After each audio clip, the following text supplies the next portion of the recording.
So, lint. Happy Sunday sa inyo mga kalamon at I hope everybody had a good...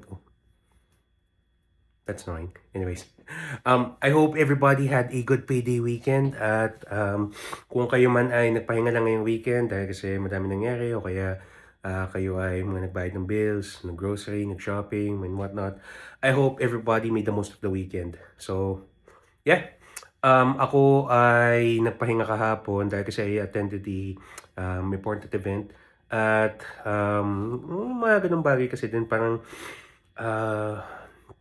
napaka-importante din kasi siya eh. So, dahil very close people yung mga nandun, I'd rather opted to be present than,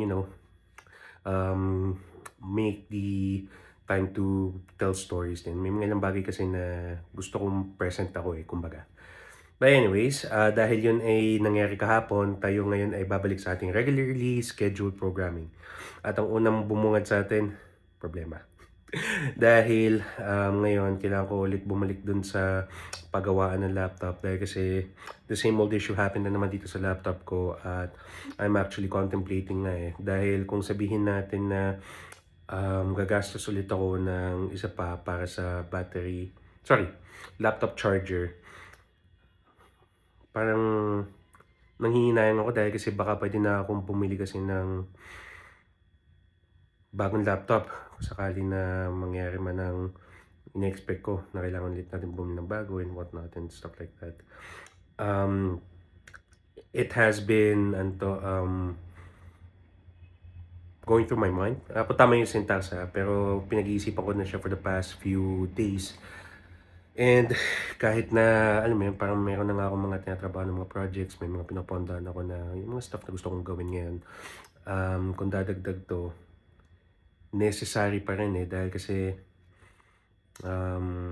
as a content creator, yung mga ganung bagay, kung padami din tayong mga nilalabas ng mga videos and whatnot, eh, kailangan natin ng reliable din na hardware, tools, computers para gawin to. So, I'm just hoping for the best kung sakali. Pero kung sabihin nga natin na worst is to come, di pagdating niya siguro dun. Ang importante ay tayo makalabas na muna. Time check also, it's already 4:41 in the afternoon. Ako ay nagpahinga dahil kasi pagkatapos ng event, nakarating ata ako dito alas 2 na ng umaga. So, tinulog ko na lang yung pretty much earlier part of the day. Tapos ngayon, just chilled. Pahinga lang, tapos tayo lalabas ngayon. So, sige, tara, punta tayo na mall. Napadaan na rin ako dito sa Petron sa may Zubel Rojas and I figure bitin din natin untiin yung paglagay ng gas habang mura pa. Dahil kasi per next week daw mag-i-increase na naman yung presyo ng diesel. So, I'm not looking forward to that. Pagdating ko dito sa may Glorieta, baon ko yung laptop at tayo ay nag-ikot.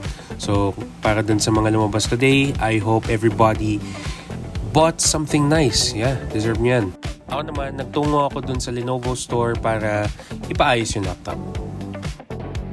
Okay, so kakalabas ko lang dito sa Lenovo store and good thing.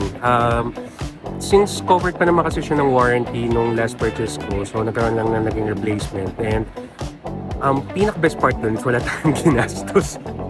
Kaya man, pero nga lang, parang since sumagi na kasi din nga naman sa isip ko na it's been 5 years since nabili ko yung laptop na to and normal yan lifespan kasi ng mga ganito, computers, laptops, mga ganun, umabot na siya ng mga 5 years max. Mukha na ito sinyalis na ito na on top na mga gastusin. Kailangan ko nang gumastos ulit or kailangan ko na ulit mag-invest ng panibagong pera para sa panibagong laptop. It is what it is. Buhay na content creator nga naman. So anyways, saan naman na problemahin yun. Okay, ikot muna tayo. Tapos, buhat. Checked out yung Adidas Andrew Edwards, Believe That. At saka yung Pilipinas colorway ng AE2.